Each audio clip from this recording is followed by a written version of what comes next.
22편 제목을 제가 나쁜 여인이 등장했다고, 이게 악마 입장에서 쓴 제목이에요. 제가 왜 여인이라고 했냐면, 각주에다가 적어놨지만, 나니안데기 마법사의 조카에 보면 앤드루 외삼촌 알죠? 그 악인이잖아요. 앤드루가 제이디스 마녀를 부를 때 여인이라고 얘기해요. 좀 독특한 표현이죠. 원서에서는 겔이라고 되어 있는데 아마 이렇게 루이스가 약간 그 위트를 발휘해서 이런 식으로 표현을 한 것 같은데 이 표현에 대해서 제가 그냥 착안해 보았습니다. 악마가 여자를 부르는 표현이어서 나쁜 여인, 악마 입장에서 나쁜 여인입니다. 흐름을 보면은 스크루테이프의 편지를 세 부분으로 나눌 때 22편이 세 번째 단락의 첫 부분입니다. 자, 이 환자는 암모테 신앙이죠. 암모테라는 말이 표준어는 아닌데 저도 사실 암모테 신앙이에요. 안 씌어서 암모테가 아니라 모태신앙이 아니라는 거죠. 그러니까 환자는 모태신앙이 아닙니다. 네, 늦게 회심을 하죠. 근데 결국 회심을 하자 악마가 다각도로 공격을 하는데 그 내용이 3에서 12편에 나오고 넘어갈 듯 하다가 악마의 기대를 뒤엎고 13편에서 제2의 회심을 합니다. 그래서 악마가 크게 좌절을 하죠. 이 제2의 회심 이후에 악마의 공격이 교묘해져 가는데 이때 이제 악마가 마지막 최후의 수단으로 사용했던 게 성적인 유혹인데 그게 18에서 21편에 나옵니다. 꽤 길게 공격을 해요. 그런데 그 계략이 한 여인의 등장으로 무너져 버리고 맙니다. 자, 근데 이 환자가 한 여인과 깊은 사랑에 빠져요. 근데 이 여자가 보통 그리스도인이 아닙니다. 그래서 오늘 내용을 통해서 그 여인이 누구인지, 대체 악마를 당황하게 만드는 여자는 어떤 여인인지, 그리고 그 여인의 등장 이후에 악마가 전략을 어떻게 수정하는지를 찬찬히 살펴보도록 하겠습니다. 22편 살피기를 들어가 볼게요. 자, 환자가 이 사랑하는 여인과 사랑에 빠지는데 악마가 신상 조사를 합니다. 그리고 조사를 해보니까 매우 당황해요. 왜 당황해 하냐면 소위 시쳇말로 듣보잡이었던 거예요. 악마 입장에서도 듣보잡, 뜻밖의 여자였던 거예요. 그래서 이것 때문에 스크루테이프하고 워무드 사이에 갈등이 생깁니다. 아니 대체 그런 듣보잡에게 당했단 말이야? 그리고 이제 워무드 입장에서는 스크루테이프한테 어떻게 그런 여인도 몰랐단 말이에요. 뭐 이런 식으로 서로 티격태격 싸웁니다. 자, 그리고 스크루테이프가 시키지도 않고 본인이 직접 환자와 사랑에 빠진 여자의 신상기록부를 작성하는데 작성하다가 견딜 수 없는 분노를 바랍니다. 자, 그래서 책 내용을 볼게요. 자, 이 여자의 신상기록부를 찾아보니 정말 끔찍하더구나. 그리스도인도 보통 그리스도인이 아니야. 엽겹고 조용조용하고 선웃음을 쳐대고 얌전을 떠는 데다가 말수는 적고 쥐새끼 같고 매가리 없고 미천하고 순결하고 순진한 아가씨더라고. 쬐끄만 짐승 같은 것. 생각만 해도 욕지기가 나. 지금 스크루테이프가 엄청 화가 난 겁니다. 신상 기록부를 한 장 한 장 넘길 때마다 악취가 진동하면서 꼭 불에 댄 것처럼 뜨끔뜨끔 하더라니까. 세상이 이렇게까지 타락하다니 정말 미치겠군.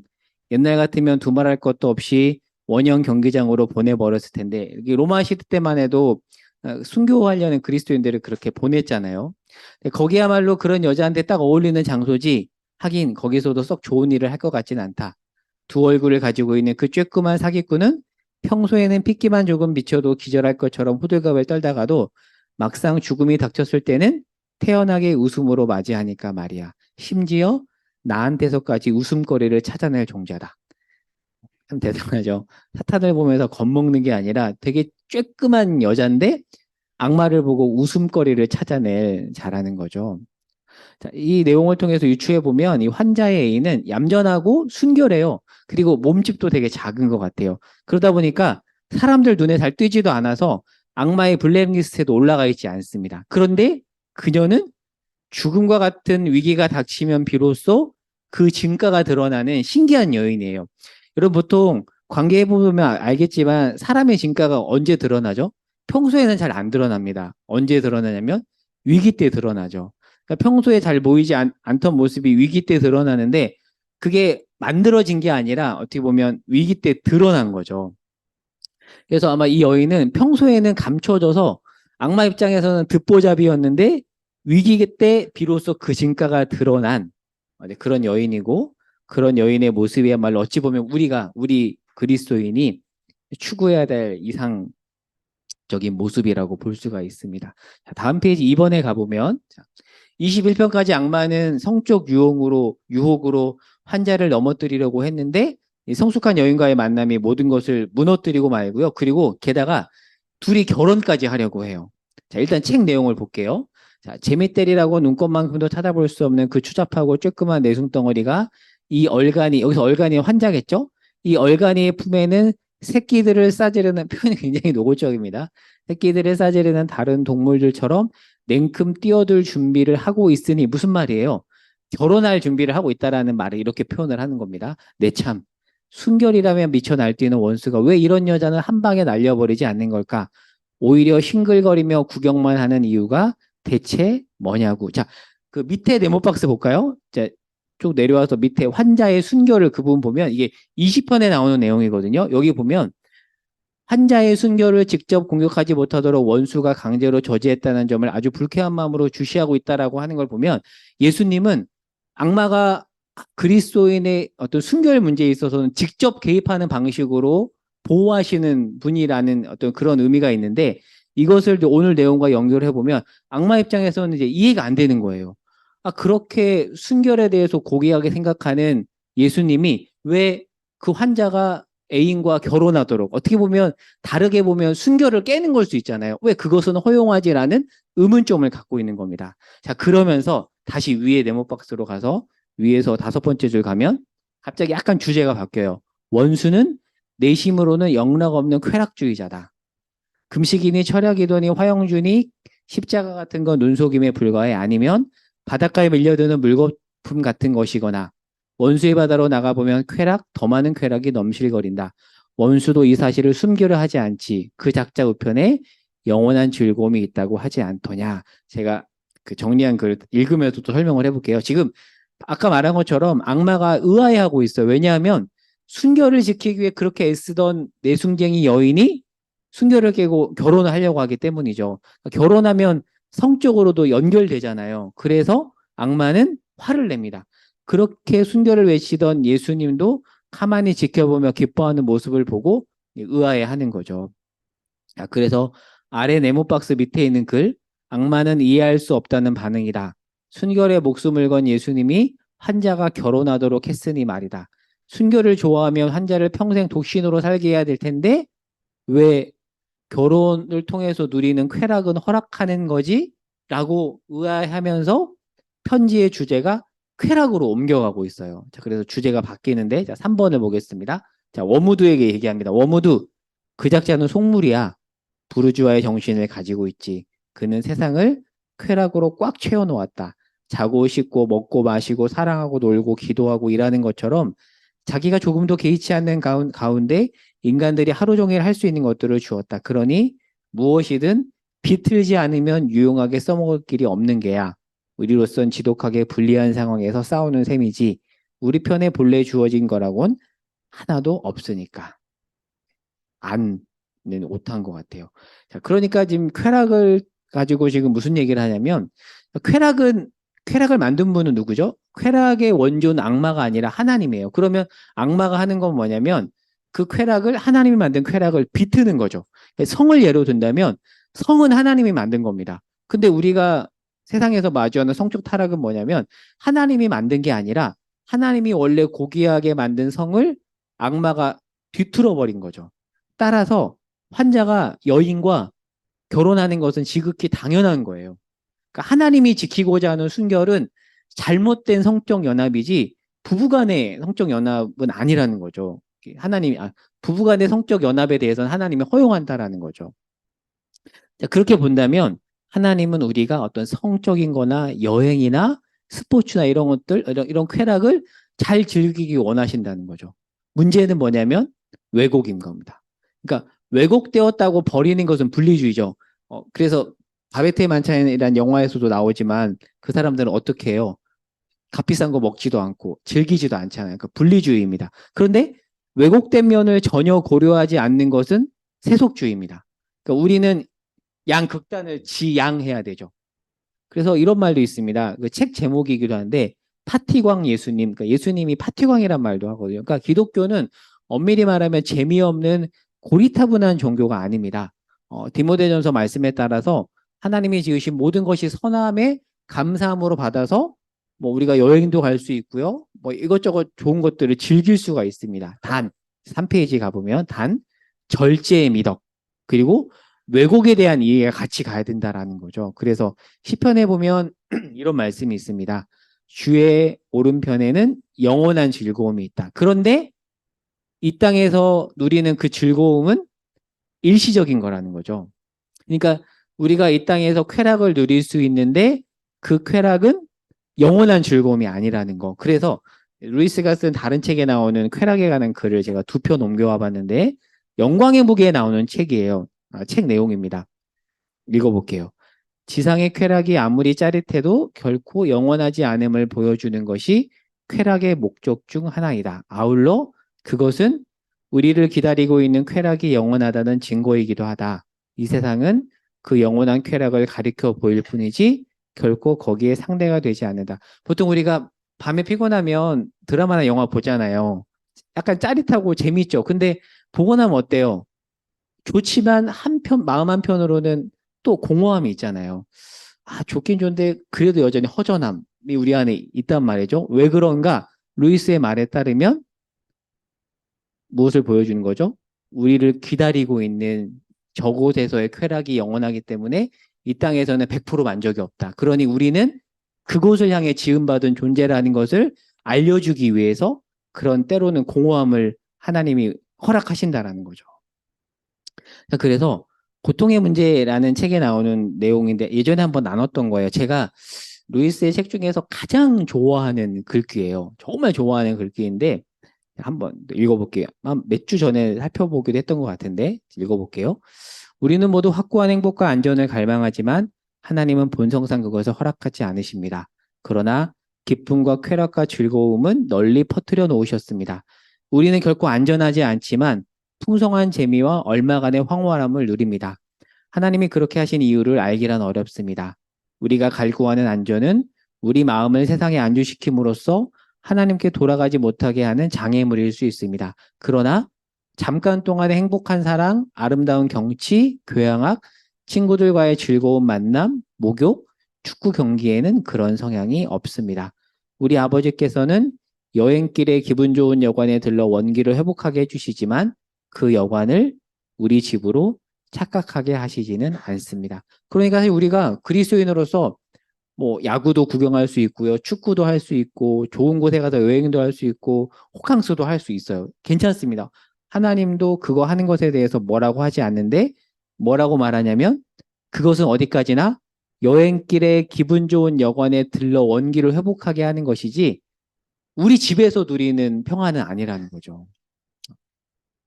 그래서 마지막 문구가 인상 깊죠. 그 여관들을 우리 집으로 착각하게 하시지는 않는데요. 근데 종종 우리가 착각하며 살 때가 있잖아요. 마치 이 땅이 전부인 것처럼. 근데 그렇게까지 가지 않도록 우리를 제어하신다. 이런 내용이라고 볼 수 있습니다.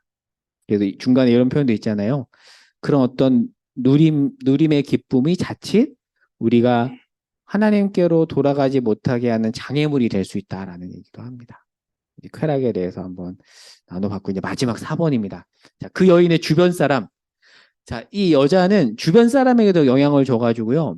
심지어는 그 주변에 집에서 일하는 정원사와 손님과 심지어는 집에서 기르는 고양이까지 악마가 볼 때는 그 이 여인의 신비한 힘에 영향을 받고 있다고 지금 보고 있어요. 그래서 악마가 이 여인이 사는 곳을 이렇게 묘사합니다. 오직 생명만 있는 곳. 그리하여 이거 제가 오타인데 음악 외의 모든 것이 침묵인 곳. 이 오타입니다. 음악 외에는 모든 것이 침묵인 곳. 음악과 침묵이라니 둘 다 싫다. 우리 아버지께서 지옥에 입성하신 이래 지옥 공간 중 단 한치, 지옥 시간 중 단 한순간도 그 끔찍한 세력에 내두지 않은 제 소음의 영토로 남아있다는 게 얼마나 감사하냐. 소음, 그 장엄한 역동성. 그러니까 소음은 사실 사탄에 속한 거라는 거죠. 의기양양하고 무자비하며 산에다운 모든 것들의 청각적인 표현, 어리석기 짝이 없는 마음의 동요와 절망스러운 양심의 가책과 실현 불가능한 욕망에 유일하게 우리를 보호해주는 소음. 우리는 전 우주를 하나의 소음으로 만들고야 말 것이다. 역으로 본다면 제가 설명글 볼게요. 천국은 생명이 충만하기 때문에 음악 외에는 모든 것이 조용한 곳이라고 볼 수 있고요. 지옥은 소음으로 가득한 곳이라고 볼 수 있습니다. 그러니까 이 소음을 통해서 악마가 우리를 유도한 건 뭐냐면 자꾸 이 소리 저 소리에 현혹을 시켜버리는 거죠. 사실 그렇잖아요. 가끔은 주변 사람들의 조언이 도움이 될 때도 있지만 어쩔 때는 우리를 헷갈리게 하는 경우도 있잖아요. 그래서 이 소리 저 소리 뭐 누가 저렇듯 야, 애 키울 때 이렇게 해야지 뭐 등등 이런저런 소리가 있는데 도움이 되기도 하지만 어떤 그런 소리들에 결국에는 현혹이 되어서 악마의 목적은 모든 것을 악마의 소굴로 집어삼키는 것이 목적이라는 거죠. 이번 주 묵상 본문에 보면 열왕기상 19장에 하나님이 바알 숭배의 소음에서 벗어나 세미한 음성으로 엘리야를 만나시죠. 보통 구약 성경에서 하나님이 이스라엘 백성들을 만나는 방식은 강한 바람, 때로는 지진, 불인데 그런 통상적인 방식을 벗어나서 엘리야를 세미한 음성 가운데 만나십니다. 고요한 중에.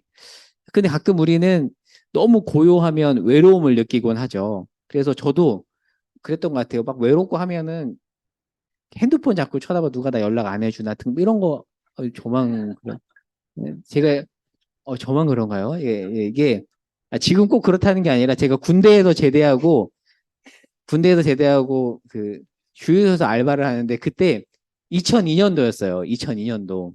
2001 제가 제 나이가 들었는데 2001년 11월 6일에 제가 제대했는데 제대하고 바로 주유소 알바를 했거든요.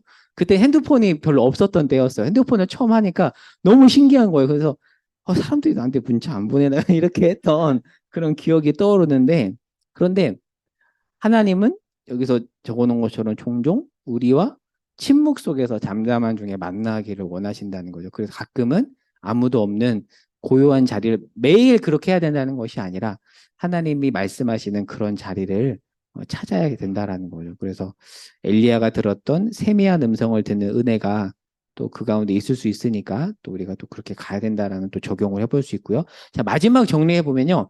오늘 22편에 또 재미있는 부분이 나와요. 이 스크루테이프가 너무 화가 나가지고 편지 마지막 부분에 흥분해 버려서 책 내용에 따르면 벌레가 돼요. 신기하죠? 너무 화가 나가지고 벌레로 바뀌고 결국 나머지 편지는 누가 쓰냐면 토드 파이프라는 비서가 대신 대피를 합니다. 그래서 말미에 서체가 바뀌고 마지막에 토드 파이프가 사실 제가 스크루테이프의 말을 썼고 그 쓴 거를 어떤 증명하기 위해서 이제 사인을 하죠. 저는 어디까지나 대필자입니다라는 사인을 하는 내용이 나옵니다. 그러니까 이 여인이 얼마나 대단하냐면 악마에게 굉장한 타격을 가한 거죠. 그래서 지금 이 쬐끄만 여인 하나 때문에 악마가 정신을 못 차리고 있습니다. 얼마나 자존심이 상해요. 말수도 적고 얌전하고 무명한 그런 악마 입장에서는 쬐끄만 짐승 같은 것에 당했으니까 너무 화가 난 겁니다. 그래서 충격이 너무 커서 책 내용에 따르면 진해로 변해버리고 말았습니다. 자, 그래서 악마가 싫어하는 여인의 모습을 간단히 정리하면 이렇습니다. 순결을 추구하는데 사랑이 열정적이에요. 약간 모순적으로 보이지만 뭔가 다르죠? 그리고 생명을 소중하게 여기거든요. 그런데 죽음 앞에서는 의연합니다. 나아가 그녀가 있는 곳에는 그녀가 주는 천국의 기운으로 충만해요. 그래서 그녀가 키우는 고양이를 봐도 다르게 보이는. 여러분, 좋은 주인 밑에 있는 반려동물은 또 그 주인을 닮지 않나요? 예, 그런 거를 이제 여기서 보는 거죠. 그래서 여담인데요. C.S. 루이스가 쥐를 되게 좋아해요. 우리 쥐 무섭잖아요. 근데 어떤 책에 보면은 그 자기 서재 밑에 항상 이렇게 쥐가 많이 왔대요. 그래서 우리가 보면 쥐를 죽이거나 아니면 내쫓을 것 같은데 이 C.S. 루이스는 실제로 쥐한테 막 먹이를 주고 쥐하고 막 대화를 해요. 그래서 그 쥐가 너무 좋으니까 나중에 나니아 연대기에 보면은 그 새벽 출정호의 항해에 보면은 쥐가 등장하죠. 누군지 아세요? 그 이름이 뭐죠? 리피치프라는 그 굉장히 용사로 나와요. 되게 조그만 쥐인데 리피치프가 칼을 들고 용사로 나타납니다. 그런 어떤 C.S. 루이스의 경험이 있는 겁니다. 그러니까 동물을 대하는 태도도 다른 거죠. 이 C.S. 루이스는. 그러니까 그런 사람 밑에 있는 동물도 그 주인의 영향을 받아서 기운을 주듯이 이 여인이 이제 그런 여인이었다라는 거죠.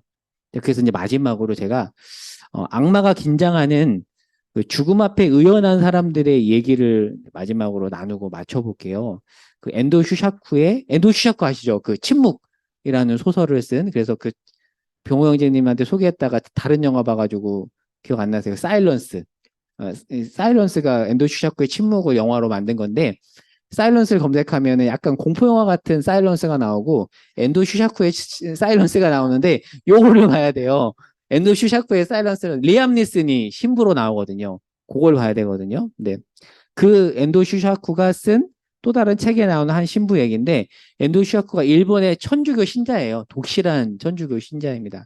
자, 그 책에 나온 내용이에요. 이 콜베라는 신부가 일본에서 선교사로 와서 여러 가지 사회 사업을 하다가 돈 때문에 고국 폴란드로 돌아갑니다. 근데 마침 2차 세계대전 상황이 되면서 이 폴란드가 히틀러 통치로 넘어가고 수많은 폴란드 청년들이 수용소에 갇혀버려요. 근데 이때 마침 이 콜베의 신부가 유대인을 숨겨준 이유로 수용소에 갇혀버립니다.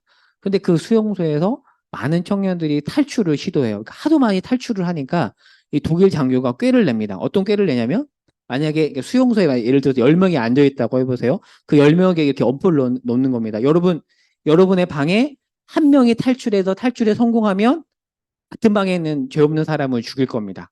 그리고 탈출에 실패하면 공개 처형할 것입니다라고 엄포를 놔요. 그런데 그 말을 하자마자 수용소 방에서 동료 한 명이 탈출을 합니다. 그런데 어떻게 되냐면 탈출에 실패를 해요. 그러니까 이제 공개 처형을 당하게 되잖아요. 근데 그 사람이 수용소 동료가 공개 처형을 당하기 직전에 이 콜베 신부가 독일 장교에게 이렇게 말을 해요. 장교님, 이 사람은 사랑하는 아내와 세 자녀가 있습니다. 장교님도 가족이 있으니까 잘 알지 않으십니까? 저는, 왜냐면 신부님은 독신이잖아요. 저야 뭐 죽으면 저 혼자밖에 없어서 괜찮은데 저 사람은 죽으면 안 되니까 제가 대신 죽겠습니다라고 얘기를 하고 실제로 그 신부가 희생이 됩니다. 자, 죽었어요. 자, 그리고 나서 이제 밤이 되어서 그 방 안에 다 동료들이 눕습니다. 얼마나 마음이 그래요. 그런데 사람들이 눈물을 흘리면서 그 방에 한 연장자가 방에 있는 동료들에게 이런 말을 해요. 제가 적어놨죠. 아무리 어렵더라도 이 난국을 극복하기 위해 살아남기로 하자. 아직 세상이 이렇게 착하고 아름다운데 희망을 버려서는 안 된다. 이 끔찍한 현실을 보면서도 우리가 살 수 있는 이유가 뭐냐면 저렇게 아직도 저렇게 자신을 내어주는 사람이, 하나님 닮은 사람이 있기 때문에 이 세상은 아직 살만하다라고 얘기를 한 거죠. 그리고 비슷한 얘기가 그 빅터 프랭클이 오스트리아 출신의 그 상담학 심리학자예요. 이 사람이 실제 수용소 경험을 합니다. 근데 이 수용소에서 이 아우슈비츠 수용소에서 환자가 생기면 보통 아침마다 음식을 배식하는데 빵 한 개가 전부였대요. 근데 그렇게 아침에 빵 한 개를 백식받고 강제 노동에 사출이 돼야 되는데, 근데 만약에 방 안에 환자가 발생을 하는 수가 있잖아요. 그러면 근데 그때 어떤 일이 있었냐면 그렇게 동료 환자에게 자신의 하루 유일한 식량인 빵 하나를 환자의 머리맡에 놓고 나가는 사람을 이 빅터 프랭클이 목격을 한 거예요.